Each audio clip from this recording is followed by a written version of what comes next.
ఉత్తరాంధ్రలో నవశకం ఆవిష్కృతమైంది. భోగాపురంలోని అతిపెద్ద green field ఎయిర్పోర్టును ప్రధాని మోదీ అంగరంగ వైభవంగా ప్రారంభించారు. అల్లూరి సీతారామరాజు అంతర్జాతీయ విమానాశ్రయం రన్వేపై మొట్టమొదటిగా ప్రధాని నరేంద్ర మోదీ ప్రత్యేక విమానం ల్యాండ్ అయింది.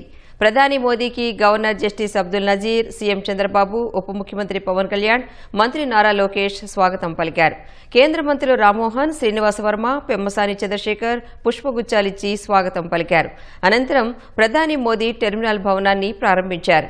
ఆ తర్వాత టెర్మినల్ను సందర్శించి అక్కడ ఏర్పాటు చేసిన ఆధునిక సదుపాయాలను 15 నిమిషాల పాటు ప్రధాని పరిశీలించారు. చెక్ ఇన్ హాల్, విమానాశ్రయ రూపకల్పనను జీఎంఆర్ ప్రతినిధులు ప్రధాని మోదీకి వివరించారు. విమానాశ్రయ మాస్టర్ ప్లాన్, ఏవియేషన్ ఎడ్యూసిటీ నమూనాలను మోదీ పరిశీలించారు. ఆ తర్వాత అరకు కాఫీ కియోస్క్ను సందర్శించి అరకు కాఫీని రుచి చూశారు.